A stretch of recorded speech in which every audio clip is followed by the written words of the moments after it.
로마서 5장 1절에서 11절.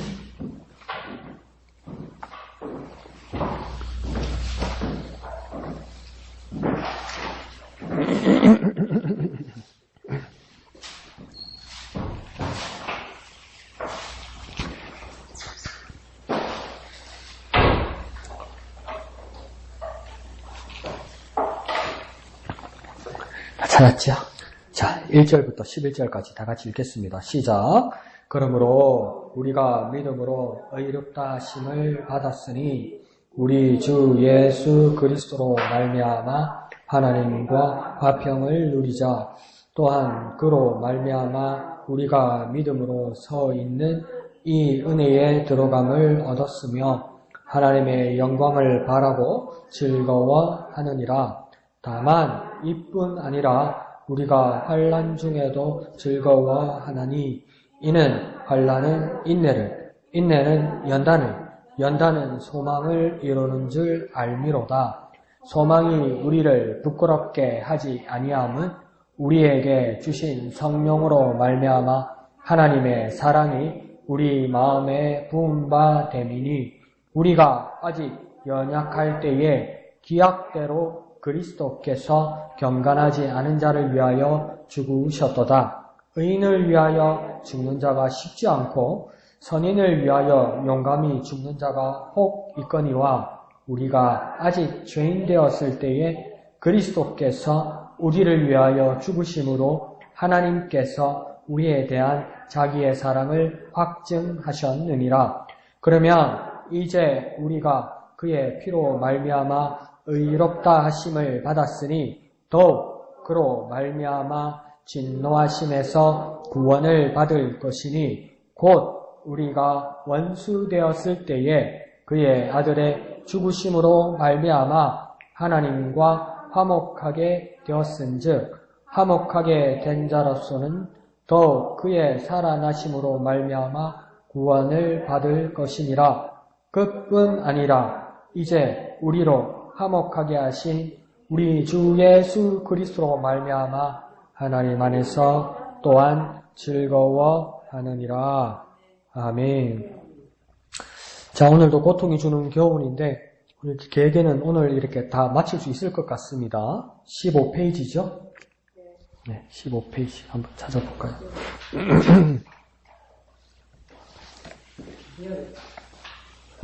비결.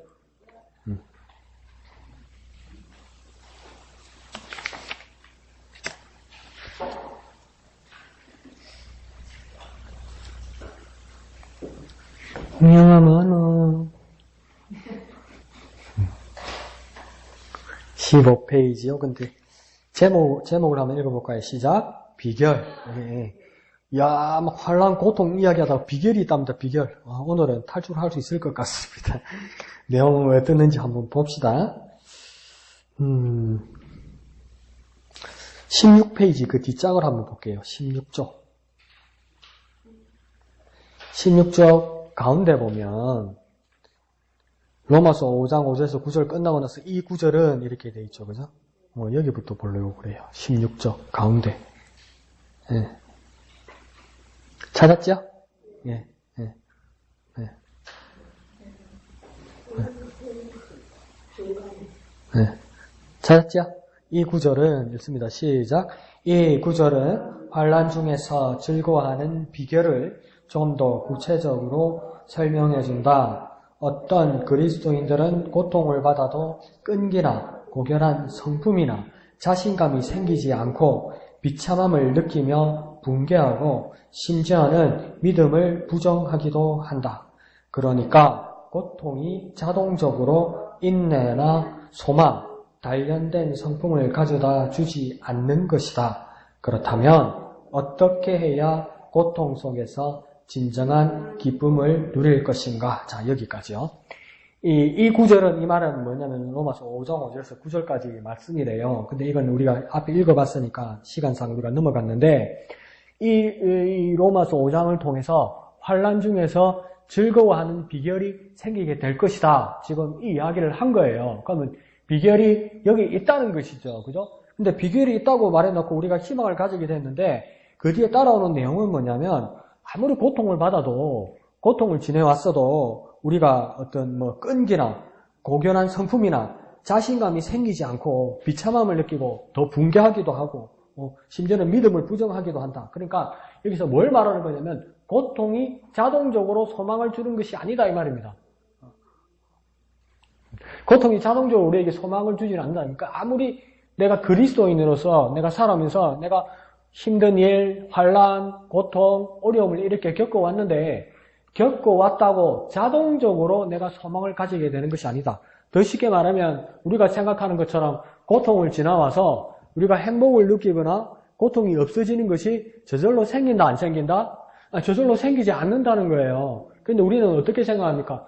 이 산전수전 다 겪다 보면 삶의 이골이 나서 삶의 비결이 생겨서 이제 나아질 것 같아 이렇게 생각하잖아요. 그건 세상의 방식이고 가만히 생각해보면 힘든 사람 더 힘들 때가 더 많잖아요.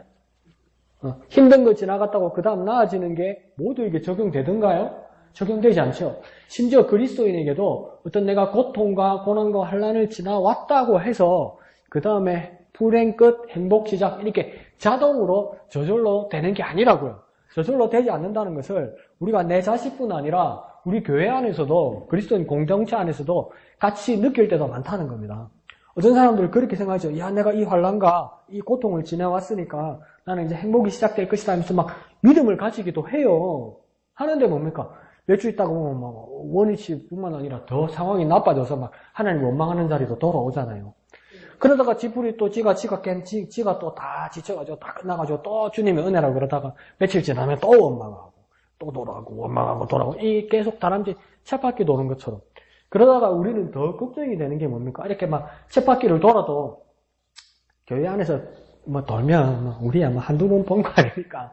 그래 받아주고 그래 가다 보면 괜찮겠지 이러지만 걱정되는 건 뭡니까? 영원히 여기서 떠나가게 될까봐 영원히 여기서 제 이야기 들으면 돼요. 영원히 떠나가게 될까봐 그게 걱정이 되는 거죠. 그런데 더 문제가 되는 건 우리가 왜 걱정하게 되냐면 그런 경우에 이제 원망하게 될까봐 걱정하게 된다는 것이죠. 원망한다는 건 뭡니까? 하나님을 떠나가게 될까봐. 그러면 더 쉽게 말하면 우리가 저절로 우리가 고난과 고통을 겪는다고 해서 저절로 생기는 게 아니라는 겁니다. 저절로 생기는 내성 같은 게 아니라는 겁니다. 그것을 이야기하는 거죠. 그러면 바울은 그것을 어떻게 설명했을까? 그 다음 이제 단락부터 읽으면 되는 겁니다. 바울이 설명하듯이 있죠? 16페이지 조금 위에 찾았죠? 바울이 설명하듯이 네, 다 같이 읽습니다. 시작! 바울이 설명하듯이 고통을 하나님의 진노가 아닌 사랑의 증거로 보는 것이다. 그러면 고통 가운데서 하나님의 사랑을 체험하게 될 것이다. 성령이 우리 마음에 하나님의 사랑을 풍성하고 영광스럽게 채워주셔서 고통 속에서 즐거워할 수밖에 없을 것이다. 자, 여기까지. 자, 그러면 똑같이 고통을 겪는데 고통에 대해서 이것을 내가 어떻게 바라볼 것인가, 어떻게 볼 것인가가 중요하다는 거예요.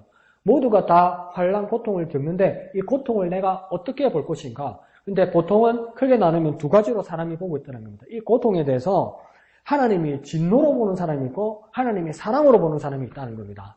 그러니까 내가 겪는 이 어려움, 고통에 대해서 야, 이건 내가 하나님 앞에 잘못해서 내가 지금 하나님 앞에 하나님의 진노로 내가 하나님의 벌을 받는다고 생각하는 사람이 있고 어떤 사람은 이것이 하나님의 사랑으로 생각하는 경우가 있답니다. 똑같은 경우인데 똑같은 사건인데 똑같은 환난을 겪는데 앞에서 이 저자가 예를 들었듯이 뭐 예를 들면 오늘 막 주일날 와가지고 아침부터 막 교회 봉사하고 예배하고 오후 예배까지 다 교제 나누고 이래서 집에 가서 진짜 감사하다 이거예요. 하나님 앞에 감사해서 내가 일주일간 월요일부터 살아갈 힘을 내가 말씀으로 힘을 얻어서 내가 살아갈 힘을 얻었다는 거예요. 그래서 그 부부가 감사함으로 주일 이제 밤에 잠이 들었다는 거예요. 그래서 아침에 딱 일어나는데 뭡니까?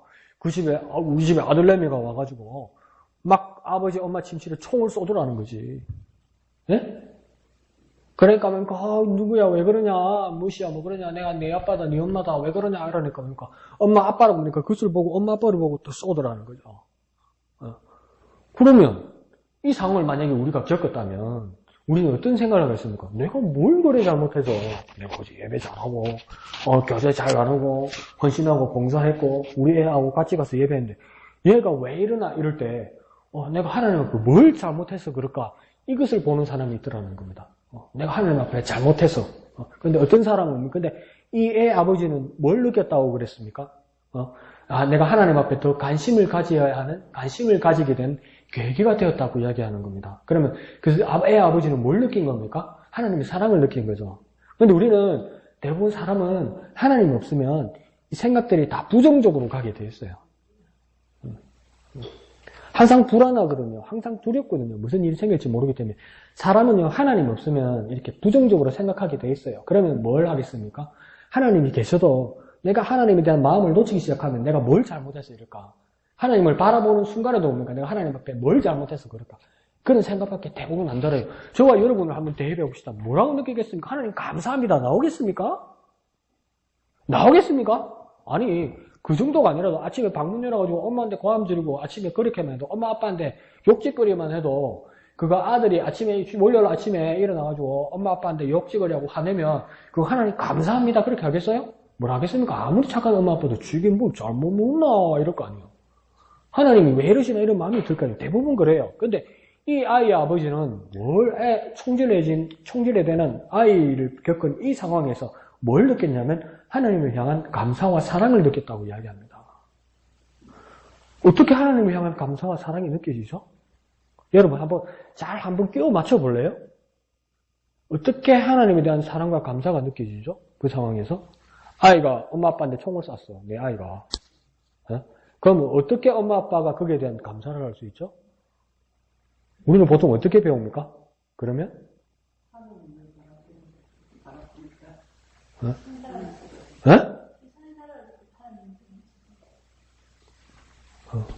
왜 답을 잘 맞추니 이렇게 몇 번 왔다 갔다 하려니까. 근데 우리는 보통 어떻게 배웠냐면 뭐랍니까? 하나님 아들이 총 쏴도 총을 안 맞아서 감사합니다 이렇게 되겠죠. 그것도 감사할 건 감사하겠죠. 하나님 총을 맞았어도 내가 죽지 않아서 안 죽어서 감사합니다 그렇게 이야기하겠죠. 근데 이 아이의 아버지는 뭘 생각했냐면 그런 절망적인 상황에서 하나님만 보게 해주셔서 감사합니다 이렇게 했다는 거예요. 그래서 그 하나님의 사랑에 감사했다는 거죠. 아주 적극적인 감사를 느끼는 거죠. 그러니까 같은 상황에서 우리는 하나님의 진노와 하나님의 사랑에 대해서 무엇을 바라볼 것인가. 같은 상황에서 내가 같이 겪는 환난과 고통 가운데서도 내가 하나님의 진노로 볼 것인가 하나님의 사랑으로 볼 것인가. 그게 중요하다는 거죠. 근데 이것이 어떻게 가능하냐. 고통 가운데서 하나님의 사랑을 느낄 수 있는 건 뭐냐면 성령이 우리 마음에 하나님의 사랑을 풍성하게 채워주실 때 성령께서 내 마음 가운데 하나님의 사랑을 부어주실 때 그러니까 내가 하나님의 사랑을 내가 직접적으로 아주 완벽하게 느끼는 방법은 뭐냐면 성령께서 내게 부어주실 때 가능하다는 겁니다. 그런데 왜 성령께서 역사하셔야 그게 가능하냐. 성령께서 내게 오셔서 부어주시는 게 가장 직접적이라는 겁니다. 간접적일 수가 없다는 겁니다. 왜요? 성령이 어디로 오시기 때문이에요? 내게요. 내 마음에 오시기 때문에. 내 마음 어디다 부어주신다고 합니까? 오늘 오면서 보면 내 마음에 부어주신 바가 되었다고 이야기하잖아요. 그러니까 내게 직접 부어주신 바가, 내게 직접 오신 바가 되었다는 겁니다. 그러니까 하나님의 사랑을 가장 직접적으로 느끼고 마음에 부은 바를 경험하게 되는 방법은 뭐냐면 성령께서 그렇게 역사하실 때. 그러니까 성령의 역사가 얼마나 귀한 겁니까? 성령께서 내 마음에 부어주시면 그 모든 환난과 고통에 대해서 바로 눈으로 바라보게 되는데 그것을 하나님의 사랑을 느끼게 된다는 겁니다. 그걸 이야기하는 거죠. 그러면 맨 밑에 한번 봅시다. 그러나 있죠. 16절에 16페이지 맨 밑에 그러나 있죠. 반대로 있죠. 그죠? 그부터 해서 오른쪽으로 넘어가면서 있습니다. 시작. 그러나 반대로 고통을 하나님의 진노의 표시로 생각한다면 좌절하고 화가 나서 비참한 상태로 떨어지고 말 것이다. 물론 쓰라린 고통 속에서 하나님이 자기를 사랑하신다고 믿기란 무척 어려운 일이다. 여기까지. 그러니까 보통은 반대로 생각하는 경우가 많고 우리도 반대로 생각하는 경우가 많죠. 이걸 하나님의 진노의 표시로 생각한다면 좌절하고 화가 나고 비참한 상태로 떨어진다. 오른쪽 위에. 좌절하고 화가 나서 비참한 상태로 떨어진다. 근데 이게 뭐냐면 나름대로는 자기가 정확하게 봤다고 생각하는 거예요. 이게 하나님이 진노라고 생각하는데 좌절하고 화가 나서 비참한 상태로 떨어진다면 이거 지금 내가 왜 좌절하고 내가 왜 화가 나고 내가 왜 비참하냐면 이거 누가 하셨다고 믿기 때문에요? 이 사람이 예상할 때는 누가 했다고 그랬기 때문에요? 하나님이 하셨기 때문에 하나님이 진노하셨기 때문에 내가 지금 이렇게 좌절하고 화가 나고 비참한 상태라는 거예요. 그러면 이렇게 생각을 하게 되면 나는 회복할 수 있는 사람입니까? 없는 사람입니까? 회복이 불가능한 겁니다. 왜요? 누가 했기 때문에? 하나님이 하셨기 때문에. 내가 인간적인 관계에서 힘이 들거나 고난을 겪거나 어려움을 겪으면 인간 사회 안에서 일어난 일이기 때문에 언젠가는 회복할 수 있는 기회가 나타납니다. 사람 세상이니까 이렇게 엎치고 뒤치고 이렇게 상황이 서로 간에 바뀔 수 있는 거예요. 시소처럼. 근데 이거는 뭡니까? 하나님이 진노라고 생각하면 하나님이 하신 것이기 때문에 회복이 가능합니까? 불가능합니까? 불가능하죠. 근데 이렇게 생각해버리면 이제 진짜 절망하게 된다는 거예요.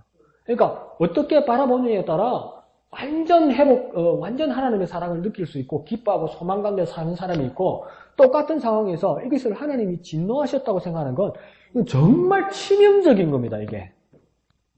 이 회복 안 됩니다, 이거. 이거 이렇게 믿어버리면 회복이 안 됩니다. 왜요?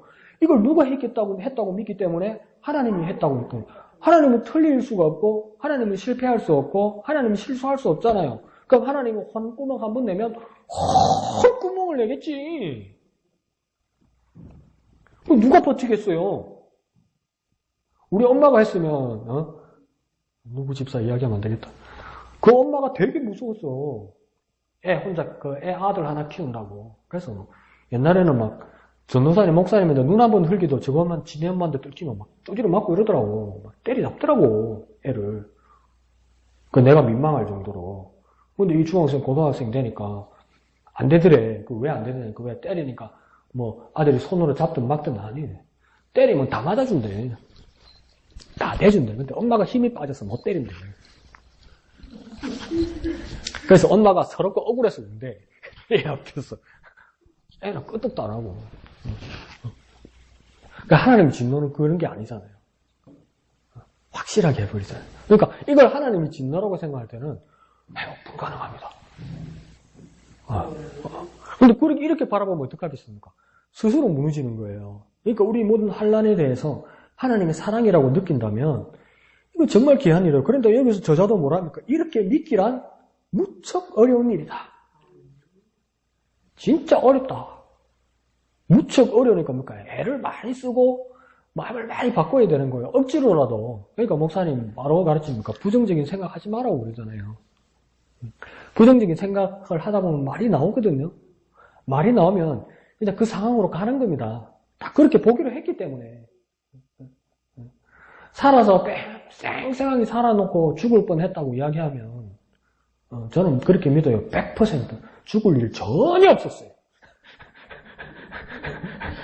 전혀 없었어요. 근데 과장하는 거예요. 어떨 때는 가만히 내버려두면 그렇게까지 해요. 웃겨 죽겠다고. 웃어서 죽은 사람 아무도 없어요. 좋아놓고 그러는 거예요. 좋아놓고. 그러니까 목사님 그런 말 못하게 하잖아요. 그 10년 감소했다 이런 말 있잖아요. 그게 무슨 뜻인지 아세요? 내 수명이 10년 줄었다 이 말이에요. 예? 이게 내 살아야 될 인생에서 10년이 줄었다 이 말이에요. 너무 쇼크를 받아서. 근데 10년 감소했다 저와 여러분 살면서 얼마나 많이 했어요. 마이너스로 벌써 죽어서 태어나지도 못했어. 그대로 됐으면. 본전도 못 찾아. 그 자꾸 보니까 그렇게 이야기해버린다고요. 자꾸 부정적인 생각을 가지면. 그렇게 어려워요. 우리 언행들이, 우리의 말들이. 그러니까 그렇게 무척 어렵다고 이야기하잖아요. 그런데, 그러면 이 상황을 하나님의 사랑이라고 느끼면, 하나님의 사랑으로 믿고 고백하면 이 상황은 전혀 다르다는 거예요. 근데 이 상황이 무척 어렵기 때문에 어떻게 해야만 가능하다고 이야기합니까? 성령께서 하나님의 사랑을 내 마음에 직접적으로 부어주지 않으면 이 생각은 전혀 안 듭니다. 그래서 어렵다는 거예요. 왜 어렵습니까? 사람으로는 전혀 불가능하기 때문에 무척 어려운 겁니다. 사람으로는 전혀 불가능합니다. 이렇게 생각하기가. 그래서 무척 어려운 겁니다. 한번 물어볼게요. 이게 사람으로서는 이게 왜 무척 어렵습니까? 사람으로서는 불가능하기 때문입니다. 이게 왜 무척 어렵다고요? 사람으로서는 불가능하기 때문입니다. 사람으로는. 저와 여러분의 노력으로서는 애쓰는 것은 불가능하다는 거예요. 그러면 무엇으로 가능합니까? 성령께서 내 마음에 하나님의 사랑을 부어주실 때 가능하다는 거예요.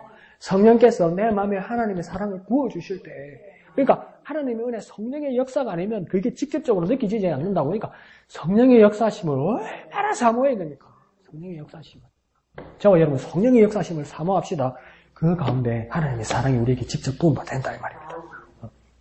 그러면 어려운 일이 아니겠죠. 사람으로서는 무척 어려운 일입니다. 그런데 하나님으로서는 가능한 일이고 성령으로서는 확실한 일입니다.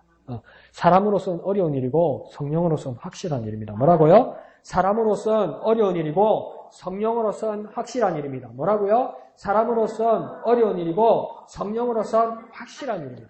그러니까 성령을 의지하여서 우리 모든 환난과 고통에 대해서 하나님의 사랑을 느끼는 저와 여러분 되시기를 부탁드립니다. 그 다음 밑에 보면 보통 사람이란 돼 있죠? 한번 읽읍시다. 보통 사랑이란, 시작. 보통 사랑이란 축복과 따스한 보살핌이라고 여기기 때문이다. 하지만 로마서 5장 5절에서 9절은 우리가 이 편견을 걷어내고 하나님의 사랑이 진정한 뜻을 이해하도록 돕는다. 그래서 뭡니까? 하나님의 사랑의 진정한 뜻, 하나님의 사랑의 진정한 뜻, 하나님의 사랑의 진정한 뜻, 이게 키가 되겠죠. 그렇죠? 하나님의 사랑의 진정한 뜻, 하나님의 사랑의 진정한 뜻을 이해하게 하여 주옵소서. 하나님의 사랑의 진정한 뜻, 그 뜻을 이해하게 하여 주시옵소서. 저 몇 번 말씀드렸죠. 그죠? 지금 생각하면 나도 막 처음에는 얼마 전까지만 해도 우리 엄마가 나한테 왜 이렇게까지 할 수 있나 하면서 몇 번 예를 들었겠지만 우리 어머니가 저를 얻고 어릴 때 이렇게 걷지도 말고 이렇게 길 때 외갓집에 이렇게 놀러 갔는데 그때는 왜 방 안에도 안방에도 기억나세요? 안방에도 연탄 난로 있었잖아. 기억나세요? 기억나죠? 그죠? 방 안에도 연탄 난로 피웠잖아요. 기억나죠? 방 안에 거실 말고 그죠? 연탄 난로 연통에가 피웠잖아요. 안 그랬어요? 우리 집만 가난해서 그랬어? 방 안에도 연탄 난로 있었어요. 기억 안 나십니까? 그래 연통 내놓고 이러는데 어린 내가 자꾸 이렇게 난로에 기어가니까 이게 무슨 위험하다는 걸 모르니까 외할아버지 있는데 우리 어머니가 내 이 손가락 하나를 대가지고 난로에다 손을 이렇게 딱 대어줬어요. 어디다가? 난로다가. 이해가 안 가죠, 집사님? 이 엄마가 와 이러노 싶으죠? 어린 내를 난로에다가 손을 이렇게 딱 대어줘. 그러니까 바로 손 대이잖아요. 그러니까 내 어린 내가 막 기겁을 하고 우는 거야. 우는 거예요. 그러니까 막 외할아버지가 난리가 난 거예요. 애한테 왜 그러냐고. 근데 우리 어머니가 현명했어요. 추보도 근처도 안 가는 길어. 날라면 피아나스도 근처도 안 가는 길어. 네, 우리 어머니가 위험하다는 거 나와서 안 그러면 얼굴이나 몸이나 되면 어떡할 거요. 저기 위험하다는 걸 가르쳐 주려고 그랬다는 거죠. 그럼 어머니는 뭘 할 거예요? 내 손가락에도 손을 대서 쏙 시원하다, 잘 됐다, 잘 익었다 그랬겠어요? 엄마 마음은 더 아팠겠죠.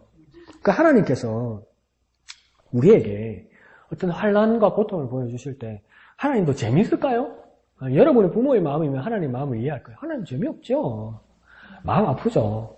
진정이 그냥 말 잘 들었으면 좋겠는데 태생이 안 그래. 우리는 태생이 하지 말라면 또 하고 싶고 제가 여러분한테 지금 이야기하면 그 이야기밖에 안 남을 수 있어요. 제 이야기 한번 들어보세요. 저 한번 보세요. 분홍색 코끼리 이렇게 이야기를 하잖아요. 그러면 분홍색 코끼리가 있습니까? 없죠. 근데 분홍색 코끼리를 처음 이야기하게 나면 이 시간 끝날 때 집에 가서도 생각납니다. 분홍색 코끼리. 분홍색 코끼리 집사님 절대 생각하지 마세요. 오늘부터 분홍색 코끼리 꼭 지워버리세요. 그러면 저기 왜 지하라고 그랬을까? 이러면서 집에 가서도 아무것도 생각 안 나고 그러니까 분홍색 코끼리 그게 뭘까? 이러면서 그 생각밖에 안 나요. 세상에 분홍색 코끼리가 어딨나? 에이 이래 안 해요. 저기 난데없이 분홍색 코끼리를 이야기했을까? 그 효과가 나타나요. 그와 마찬가지로 우리는 하지 마라 그러면 하고 싶거든. 이거 태생이 그래. 태생이. 네? 그러니까 하나님도 얼마나 막 진작에 말 잘 들으면 얼마나 좋겠어요. 그게 하나님 그랬어요. 참 내가 후회함이 없지만 내 진짜 실수다 하고 하는데 산악과 나무 저거 열매 먹지 말라고 말하는 그게 내 실수다. 먹지 말라니까 묻고 싶어갖고 묻고 싶어갖고 치다보고 또 치다보고 한 번 보고 두 번 보고 자꾸만 보고 싶네 가더니 가가지고 따먹고 지 혼자 죽기 싫어가 남편도 또 미기고 막 니만 죽나 내도 죽자라고 하나님 웃자다 이러다 놓게 내가 따먹은 게 아니고 저기 따가 주스에 사고 막 부부간에 분열이 일어나고 막 그 하나님 뭐라 생각했어요? 묻지 마라, 내 말로 하지를 말 거로. 아예. 그러면 관심도 없었을 낀데, 이래 싶을 거 아니에요. 이게 사람이 습성이에요. 하지 마라 하면, 그게 궁금하고 하고 싶어. 하고 싶어. 딱 상자에 닫아놓고, 이거 열지 말아야. 그러면 꼭 열어봐. 이거 하나님 하지 마라 그러면 꼭 하고 싶어. 그러니까 하나님은 무엇입니까? 우리에게 교훈을 주기 위해서 환난도 우리에게 허락하실 때 그게 하나님도 기쁘시겠냐고요. 하나님도 마음 아프시죠. 그렇지만 멀리 바라봤을 때 자기가 교훈을 얻어서 다시는 하지 않아야 할 일에 대해서 하나님께서 그 길을 여신다는 겁니다. 그럼 거기는 뭐가 내포되어 있는 겁니까? 하나님이 학대하는 사람이나 변태가 아니라 우리를 사랑하시기 때문에. 사랑하시기 때문에. 애들한테 매를 들 때 뭡니까? 한 번만 더 그러면 또 맞는다고 때렸다고 그러잖아요. 그러면 부모님이 기대는 뭘까요? 또 해오나? 내 한 번 더 때려 묻게. 그런 마음은 없잖아. 이거 남의 집에서 이거 가져오지 말아요. 가져와서 막 때렸잖아요. 때렸잖아요. 또 가져오면 더 맞는다 이럴 때 부모님 기대는 뭘까요? 다시는 남의 집에서 안 가져오는 게 부모님의 기대죠. 어느 부모가 더 큰 거 가져오나 더 맞아줄게. 그런 부모는 없잖아. 그런 기대는 없잖아. 하나님 마음도 그와 같다 얘기입니다. 그러니까 하나님의 사랑으로 느끼게 된다. 그러니까 진노가 아니라 뭡니까? 사랑으로 느낀다. 뭐라고요? 진노가 아니라 사랑으로. 뭐라고요? 진노가 아니라 사랑으로 느끼게 된다. 이 말입니다. 자, 그러면 그 다음 제목이 뭡니까? 십자가에서 돼 있죠. 십자가에서.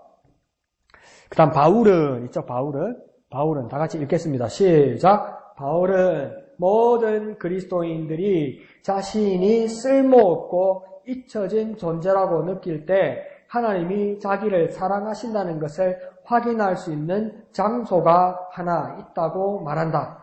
그 장소는 바로 십자가다. 예수 그리스도의 십자가에서 우리는 두 가지를 깨닫는다. 잠시요. 여기까지요. 두 가지를 나중에 보고요. 그러니까 이 모든 그리스도인들이 자기가 쓸모없고 잊혀진 존재라고 느끼는 이유는 뭐냐면 이 모든 상황이 하나님의 진노라고 느끼기 때문 아닙니까? 좌절하고 절망하고 원망하고 이런 마음을 느끼는 거 아닙니까? 그러니까 그렇게 느끼는 사람도 더 많지요. 사실은 이게 내가 잘못한 거고 그렇기 때문에 하나님이 진노를 받은 거고 하나님이 진노면 내가 스스로 거둘 수 없고 인간의 방법으로는 못하는 거잖아요. 그러니까 울어도 못하네 할 수 없는 죄인이 이러잖아요. 그러니까 아무리 해도 안 되는 거예요. 인간으로는. 그런 좌절 가운데 이 좌절의 상황을 전복시키고 반전시키고 역전시킬 하나의 방법을 하나님께서 고안해내시고 생각해내셨는데 그 자리 그 장소가 어디라는 겁니까? 십자가밖에 없다는 겁니다. 십자가의 자리밖에 없다. 그래서 예수 그리스도의 십자가를 통해서 우리는 두 가지를 깨닫게 된다. 첫째 있죠. 첫째 찾았어요? 예, 첫째 읽습니다. 시작. 첫째, 우리 자신을 보게 된다. 바울이 말한 것처럼 우리는 우리의 연약함을 알게 된다. 만일 하나님께 나아갈 수 있는 다른 길이 있었다면 십자가는 결코 없었을 것이다. 그러나 십자가는 다른 길이 없다는 것을 나타내는 하나님의 가르침이다. 그래서 우리가 아직 연약할 때에 기약대로 그리스도께서 경건하지 않은 자를 위하여 죽으셨도다. 역사를 여기까지 읽어볼게요. 일단 여기까지 뒤로 넘어가지 말고. 자, 그러면 그 십자가를 통해서 우리의 연약함을 알게 된다. 그리고 그 십자가가 아니면 다른 길은 없다. 이렇게 말하는데 뭐냐면 십자가를 통해서 우리의 연약함을 느낀다는 이유는 뭐냐면 우리의 연약함, 우리의 환난 가운데 우리가 지금 결정해서 이것이 하나님의 진노라고 느끼고 나름대로 깨달았을 때 회복이 불가능한 겁니다. 이 회복을 위해서 십자가를 주셨다는 겁니다. 예수 그리스도의 십자가를 보여주셨다는 겁니다. 그 희생을 보여주셨다는 겁니다. 그러면서 다른 길은 없다는 겁니다. 오직 뭐만 있다는 겁니까? 예수 그리스도의 십자가만 있다는 겁니다. 그러면 예수 그리스도의 십자가를 통해서 우리의 연약함을 깨닫게 된다. 우리의 연약함을 회복할 수 있는 유일한 방법은 뭐밖에 없느냐? 예수 그리스도의 십자가가 밖에 없다. 그래서 십자가 외에 다른 길이 있었으면 십자가를 보여줄 필요도 없다 이 말입니다. 그러니까 예수 그리스도의 희생을 통해서만 우리가 회복될 기회밖에 없다. 그런데 우리가 먼저 느껴야 될 것은 우리는 정말 연약한 존재다. 연약한 존재라서 나를 통해서 불가능하고 예수 그리스도의 십자가를 통해서만 가능하다는 것을 보여주는 것이다. 그러므로 십자가를 통해서 하나님의 사랑과 뭡니까? 우리의 연약함을 깨닫게 된다. 또 거꾸로 십자가를 통해서 우리의 연약함과 하나님의 사랑을 느끼게 된다. 우리가 철저하게 우리의 연약함을 느낄지라도 그것을 회복할 수 있는 유일한 방법은 십자가밖에 없다. 왜요? 우리의 연약함, 우리의 제약, 하나님의 진노를 느낄 때 우리는 하나님께서 그 손을 펴셨으면 우리는 거둘 수도 없고 극복할 수도 없고 죄인으로 죽을 수밖에 없는데 죽어야 된다고 결단이 났으면 죽어야 되는데 우리의 제약에 대해서 누가 죽었다는 겁니까? 예수 그리스도가 어디에서 죽었다는 겁니까? 십자가를 통해서 죽었다는 거예요. 그러니까 우리가 이것을 회복하고 역전시킬 수 있는 유일한 방법은 예수 그리스도의 십자가밖에 없다 이 말입니다. 이해하시죠? 자, 그러면 맨 밑에요. 역사를 통해 있죠. 시작. 역사를 통해 하나님은 남자나 여자나 누구든지 자기 자신을 구원할 수 없다는 것을 세상에 충분히 보여주셨다. 그러니까 누구도 십자가는 역설인데 첫째는 뭐냐면 나로서는 할 수 없다는 것을 첫 번째 가르쳐 주는 거예요. 그러니까 내가 정말 연약하다는 거예요. 예수 그리스도의 십자가를 통해서 나로서는 할 수 없다는 것을 첫 번째 가르쳐 주고 두 번째는 뭡니까? 내 대신 예수 그리스도가 하셨다는 것을 믿게 되는 그 두 가지입니다. 나로서는 할 수 없다. 십자가를 통해서 첫 번째 나의 자신을 느끼는 거냐면 나로서는 할 수 없는 연약한 나를 느끼는 거죠. 그리고 뭡니까? 오직 예수 그리스도를 통해서 나는 회복할 수 있다. 이걸 느끼는 거예요. 어디에서요? 십자가를 통해서. 예수 그리스도의 십자가를 통해서. 이해하시죠? 그러면서 18페이지 이제 뒤에 보면 중간쯤 보면 둘째로 보입니까? 둘째로 읽습니다. 시작. 둘째로 십자가를 볼 때 우리가 얼마나 경건하지 못한가를 깨닫게 된다. 우리는 하나님을 닮지 않았고 하나님처럼 행하지도 않는다. 우리는 의를 행할 능력은 있지만 행하지 않는다. 여기까지요. 자, 보십시오. 우리는 얼마나 경건하지 못한가를 깨닫는다. 그러니까 앞에는 뭡니까? 우리가 얼마나 연약한가를 깨닫고 두 번째는 우리가 얼마나 경건하지 못한가를 깨닫는데 우리가 경건하지 못하는 증거를 저자는 뭐라고 하냐면 우리는 하나님을 닮지 않았다. 이렇게 이야기하는 겁니다. 그러니까 하나님을 닮지 않았기 때문에 하나님은 거룩하신 분이고 하나님은 의로우신 분인데 하나님을 닮지 않았으면 우리는 어떤 사람이 되는 겁니까? 우리는 경건하지 못한 사람, 불의한 사람이 된다는 겁니다. 하나님을 안 닮았으니까 그걸로 결론이 난 겁니다. 우리는 경건하지 못한 사람, 불의한 사람, 거룩하지 못한 사람이 된다는 것이죠. 그 다음 뭡니까? 하나님처럼 행하지도 않는다. 닮지 않았으니까 행하지도 않죠. 닮지 않았으니까 행하지도 않죠. 그 다음 뭡니까? 그 다음 재미있는 이야기를 하는데 우리는 의를 행할 능력이 있지만 행하지 않는다. 자, 보세요. 의를 행할 능력은 있다고 그래요. 근데 의를 행한다고 그럽니까? 안 한다고 합니까? 안 한다는 거니까. 의를 행할 능력은 있습니까? 없습니까? 있어요. 근데 의를 행하기는 합니까? 안 합니까? 안 한다는 거예요. 못됐지. 할 수 있는데 안 한다는 거예요. 할 수 있는데도 안 한다는 거예요. 이걸 더 쉽게 이야기하면 또 뭐냐면 의를 행할 기능은 있는데 의를 행할 선택권은 내게 있는데 내가 선택해서 안 한다는 겁니다. 안 하는 대로 갔다는 겁니다. 그러니까 얼마나 경건치 못한 겁니까? 하면 하는데 안 하기로 작정했다는 거예요. 이거 얼마나 악합니까? 그러니까 경건하지 못하다는 거예요. 하면 하는데 안 한다는 거예요. 하면 하는데. 더 쉽게 얘기해볼까? 하기 싫다는 거예요. 근데 뭘 하기 싫다는 겁니까? 옳은 일을 하기 싫다는 거예요. 야, 옳은 일 할 수 있는데, 하기가 싫다는 거예요. 이거.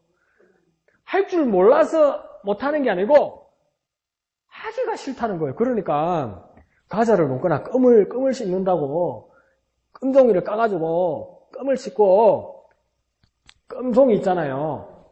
쓰레기통이 여기 있는데 저기다 탁 던지더란 거예요. 니가 쓰레기통에 안 던지고 저 길에다 던지라고 뭐라 대답하겠습니까? 쓰레기통에 넣기 싫어서 그런다는 거예요. 뭘 심보요 이게. 여기다 던지나 여기다 넣으나 비슷한데 안 한다는 거예요. 뭐 했습니까? 뭐 떼스 그래. 니는 와 그러는 거 하기 싫어서 지금 그 말입니다. 그러니까 어른들이 볼 때 엄마 아빠가 볼 때 내가 뭐 뗐다 이러잖아요. 뗐다. 그 와 나는 하기 싫어서 이거 뭐 뗐다 이러잖아요. 그것과 마찬가지로 의를 행할 수 있는데 니 와 안 하노 하는 물어보니까 예? 하기 싫어서요. 그 말은 뭐였습니까? 뭐 뗐다 이 말이. 그 경건하지 못하는. 우리가 그렇다는 거예요. 야, 진짜 할 말 없다, 그죠? 그 다음, 우리는 때로 제멋대로 있죠. 우리는 때로 제멋대로요. 읽습니다. 시작. 우리는 때로 제멋대로이며 이기적이다. 우리는 예수님을 십자가에 못 박은 것이 예수님의 죄가 아니라 우리의 죄를 깨닫고 우리가 하나님의 원수임을 배우게 된다. 우리를 도우시려는 하나님의 계획을 방해하고 그가 우리에게 주려고 하시는 모든 것을 파괴하는 원수인 것이다. 오랫동안 우리는 우리를 사랑하셔서 자기에게 더 가까이 나오도록 하시려는 하나님의 노력에 맞서 싸우며 대항해 왔던 것이다. 자, 여기까지. 그러니까 이렇게 가면 되면 이제 더 적극적이 되는 거죠. 그냥 하기 싫어서 정도가 아니라 대항한다는 겁니다. 대항. 아주 적극적으로 나간다. 이걸 다 전체적으로 뭐랍니까? 견근치 못하기 때문이다. 그럼 이게 어디로부터 시작되는 겁니까? 마음으로부터 시작되는 겁니다. 네, 마음으로부터. 말 안 하면 모르죠. 그런데 말 안 하는 동안 마음에서 그 불의함과 불의함이 그 견근치 못함이 자라기 시작하더라는 거죠. 자라기 시작하면서 내버려두니까 말하기 시작하더라는 거죠. 입 밖으로 말하기 시작하더니 행동하기 시작하더라는 거죠. 행동하면서 뭔가 더 적극적으로 대항하기 시작하더라는 거죠. 하나님 앞에. 그러니까 점점 더 커지더라는 거예요. 이걸 뭡니까? 견건치 못함이라고 말씀하시는 거예요. 그러니까 어디로부터 알고 보면 우리가 냉장에서 어디로부터 시작된 겁니까? 우리 마음으로부터 시작됐어요. 마음. 그러니까 바울이 로마서 7장에서 그렇게 괴로워하는 거예요. 오라 내 마음에서 두 마음이 싸우는 것을 보는 거죠. 어디에서요? 내 마음에서 두 마음이 하나님의 법을 지키려는 것과 하나님의 법을 거부하려는 내 두 마음이 어디에서부터요? 마음이. 그 바울이 그걸 괴로워하잖아요. 그러니까 오늘 로마서 5장에서도 부할 때 뭐라고 합니까? 성령께서 하나님의 사랑을 어디에다 붓는다고요? 우리 마음에. 그러니까 우리의 마음이 중요한 겁니다. 우리의 마음이 정말 중요한 겁니다. 그러니까 성령께서 우리 마음으로부터 역사하시는 겁니다. 마음으로부터. 그러니까 마음으로부터 범죄해서 말하기 시작하고 행동 시작하고 대항하기 시작하고 그게 견건치 못하게 돼가는 것처럼 정말 우리 마음이 중요한 거예요. 마음을 내버려두고 마음을 우리가 통제하지 못하기 시작하면 그래서 뭡니까? 7장에서 그렇게 바울이 절망하면서 8장에서 뭐라고 합니까?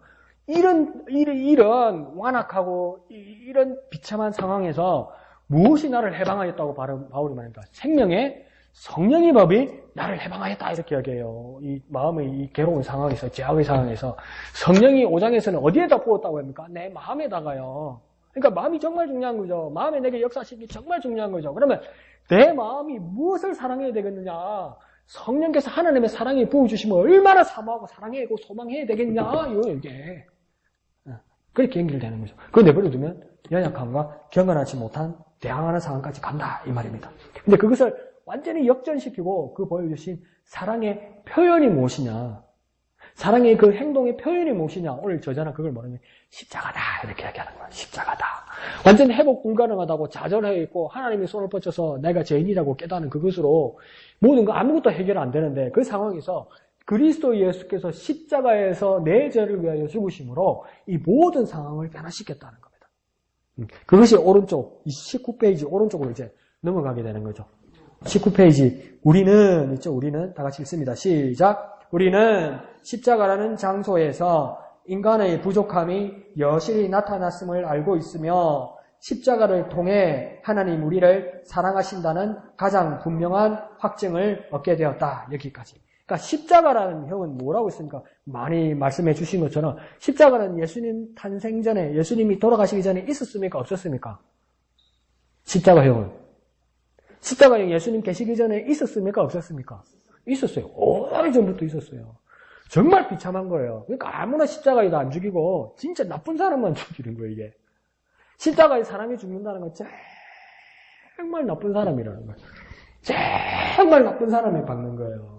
웬만한 사람은 다른 방식으로 처벌을 하고 십자가에다가 사람을 박는 건 저 십자가에 박힌 사람은 정말 나쁜 사람이라는 거예요.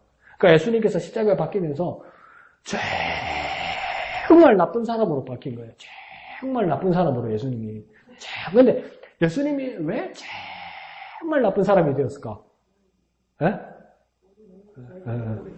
내 때문에. 그러니까 십자가를 바라보면 첫 번째 뭘 느끼게 되면 내가 정말 나쁜 놈이구나. 그걸 느껴야 된다는 거예요. 내 죄를 대신해 예수님께서 달리셨으니 그걸 보면서 내가 정말 나쁜 사람이었구나, 죄인이었구나, 경건치 못한 사람이었구나. 예수님이 저렇게 죽어야 할 만큼 내가 정말 나쁜 사람이니까 그걸 첫 번째 느끼는 거고, 두 번째는 뭡니까? 하나님이 사랑을 느끼는 거예요. 내 대신 저렇게 죽기까지 나를 사랑하시는구나. 이 두 가지를 느끼는 거예요. 그 이야기를 하는 거죠. 인간의 십자가라는 장소를 통해서 인간의 부족함뿐만 아니라 십자가를 통해서 무엇을 느끼는 겁니까? 하나님의 사랑. 내가 저렇게 죽어야 했는데 하나님의 아들께서 대신 죽는구나. 이 하나님의 크신 사랑을 느끼게 된다 이겁니다. 그러니까 십자가가 얼마나 귀한 은혜입니까? 십자가를 통해서 그래서 뭘 느끼게 되는 겁니까? 하나님의 사랑. 하나님의 사랑을 어떻게 느끼냐?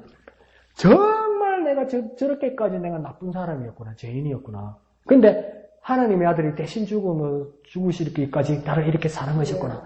내가 죄인인 것과 하나님의 사랑을 느끼는 겁니다. 십자가를 통해서 뭐라고요? 내가 죄인인 것과 하나님의 사랑요. 뭐라고요? 십자가를 통해서 뭘 느낀다고요? 내가 죄인인 것과 하나님의 사랑. 뭘요? 내가 죄인인 것과 하나님의 사랑을 어디에서요? 십자가에서. 이해하시죠? 그 다음 맨 마지막에 깊어지는 사랑이죠. 이 기니까 20페이지 시만 한번 읽어봅시다. 제목은 깊어지는 사랑이고 20쪽 가운데 보면 시가 하나 있죠. 우리의 인내 있죠. 그죠? 찾았습니까? 20쪽 우리의 인내. 우리의 인내. 예, 다 찾으셨네요. 한번 읽어봅시다. 시처럼 한번 읽어봅시다. 시처럼. 시작. 우리의 인내 한계에 다다르고 우리의 힘 반도 못 미치며 우리가 쌓은 온갖 것들 바닥날 때에 하나님의 풍성이 채워주신 그제야 시작된다네. 그의 사랑 한없고 그의 은혜 끝 없어라. 그의 권능 헤아릴 길 없어라. 예수 안의 무수한 풍성하심으로 그는 주고 또 주신다네. 예. 자, 여기서 가운데쯤 보면 하나님의 풍성이 채워주신 그제야 시작된다네. 있습니까? 하나, 둘, 셋, 네 번째 줄.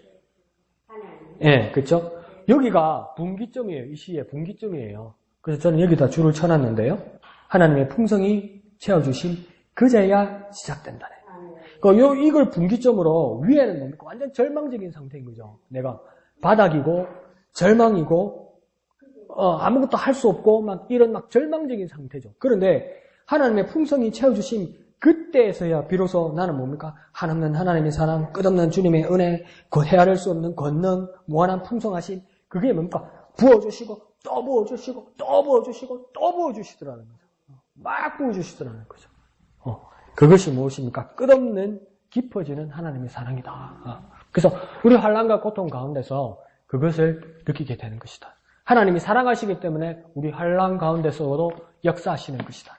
하나님의 사랑하심 가운데서 우리 환난 가운데서도 하나님의 사랑하심을 느끼는 것이다.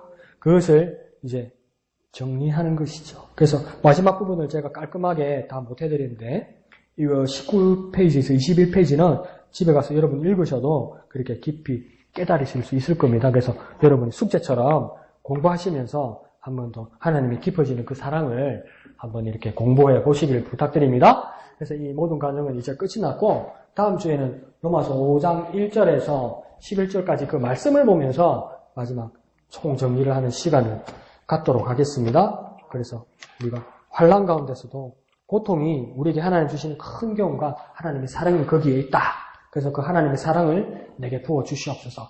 하나님의 사랑은 어떻게 부어주신다고 그랬습니까? 성령께서 하나님의 사랑을 어디에다 부어주신다고요? 우리의 마음이다. 우리의 마음이다. 그게 가장 직접적인 거죠. 가장 직접적인 거. 어디 가봐라, 뭐가 있다. 어디 가봐라, 뭘 봐라. 어디 가서 뭐 먹어봐라. 그래서 뭐 가면 좋고 안 가면 좋고 이게 아니고 성령께서 왜 성령께서 역사하시냐면 성령은 어디에 오시기 때문에요? 내 마음에 직접적으로 오신다 이 말 아닙니까? 직접적으로 오셔서 하나님의 사랑을 부어주시기 때문에 그 하나님의 직접적으로 부으신 하나님의 사랑을 따라서 내게 고통 가운데서도 하나님이 주시는 교훈을 깨닫게 된다. 그 기쁘신 사랑 가운데 살아가는 저와 여러분 되시기를, 하나님의 기쁘신 사랑을 느끼는 저와 여러분 되시기를 거룩하신 예수님의 이름으로 축원드립니다. 우리 찬송하신 후에 기도하도록 하겠습니다. 주 예수 나의 당신이여, 빛이 없어도 환하게 다가오시는 주 예수 나의 당신이여, 찬양하시겠습니다.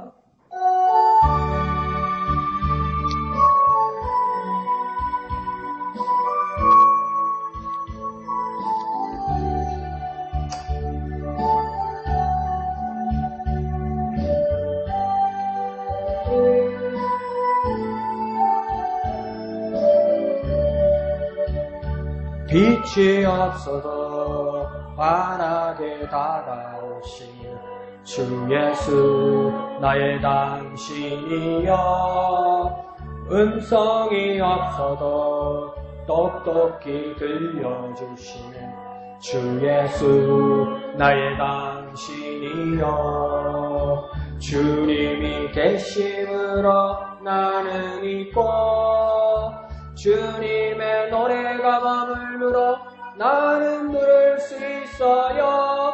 주여 꽃처럼 향기나는 나의 생활이 아니어도 나는 당신이 좋을 수밖에 없어요. 주 예수 나의 당신이요 나는 없어도 주님이 곁에 계시며 나는 언제나 있습니다. 나는 있어도 주님이 곁에 없으며 나는 언제나 없습니다. 주님이 계심으로 나는 있고 주님의 노래가 머물므로 나는 부를 수 있어요. 주여 꽃처럼 향기나는 나의 생활이 아니어도 나는 당신이 좋을 수밖에 없어요. 주 예수 나의 당신이여. 아멘. 이 시간 기도할 때 하나님 우리 환난과 고통 가운데서도 성령으로 하나님의 사랑을 우리 마음에 부어 주시옵소서.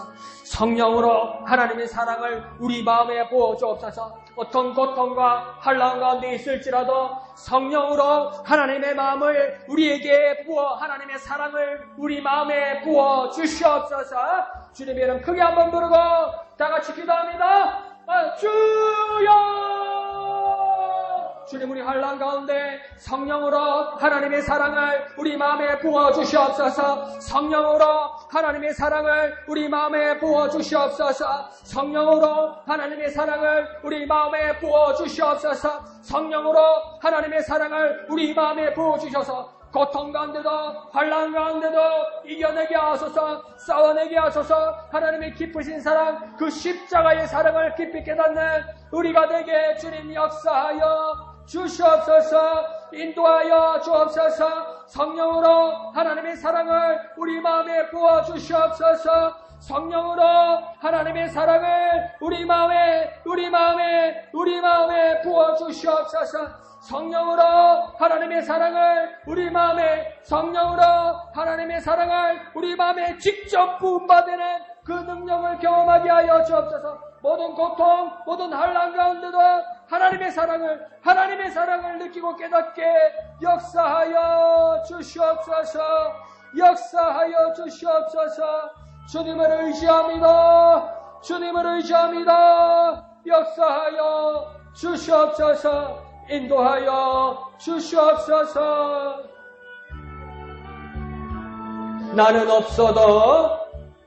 나는 없어도 주님이 곁에 계시며 나는 언제나 있습니다. 나는 있어도 주님이 곁에 없으며 나는 언제나 없습니다. 주님이 계심으로 나는 있고 주님의 노래가 머물므로 나는 부를 수 있어요. 주여 꽃처럼 향기 나는 나의 생활이 아니어도 나는 당신이 좋을 수밖에 없어요. 주 예수 나의 당신이여. 거룩하신 아버지 하나님 은혜를 감사합니다. 우리의 어떤 고통과 환난 가운데도 이것이 하나님의 사랑임을, 하나님이 진노가 아니라 하나님의 사랑임을 깨닫는 우리가 되게 하여 주옵소서. 십자가의 그 귀하신 사랑을 깨닫게 하여 주옵소서. 예수 그리스도의 십자가 앞에 내가 정말 어쩔 수 없는 죄인임을 깨닫게 하여 주시고, 예수 그리스도의 십자가 앞에 하나님의 크신 사랑, 하나님의 놀라우신 사랑 깨닫는 우리가 되게 하여 주시옵소서. 성령으로 하나님의 기쁘신 사랑을 우리 마음에 부어 주시옵소서. 성령으로 하나님의 그 크신 사랑을 우리 마음에 부어 주시옵소서. 크신 사랑 가운데 살아가게 역사하여 주시옵소서. 모든 것을 감사드리며 거룩하신 예수님의 이름으로 간절히 기도하옵나이다. 아멘. 하늘에 계신 우리 아버지, 아버지의 이름을 거룩하게 하시며 아버지의 나라가 오게 하시며 아버지의 뜻이 하늘에서와 같이 땅에서도 이루어지게 하소서. 오늘 우리에게 일용할 양식을 주시고 우리가 우리에게 잘못한 사람을 용서하여 준 것 같이 우리 죄를 용서하여 주시고 우리를 시험에 빠지지 않게 하시고 악에서 구하소서. 나라와 권능과 영광이 영원히 아버지의 것입니다. 주님 감사합니다. 주님 감사합니다. 하나님의 깊으신 사랑, 하나님의 놀라우신 사랑, 그 사랑 가운데 살아가는 우리가 될 수 있도록 주여 역사하여 주옵소서. 하나님의 깊으신 사랑, 하나님의 놀라우신 사랑, 성령으로 하나님의 사랑이 우리 마음에 부음받음을 깨닫게 하여 주시고 하나님의 진노가 아니라 하나님 우리를 사랑하심으로 그리하셨습니다. 하나님의 진노가 아니라 하나님 우리를 사랑하심으로 역사하셨습니다.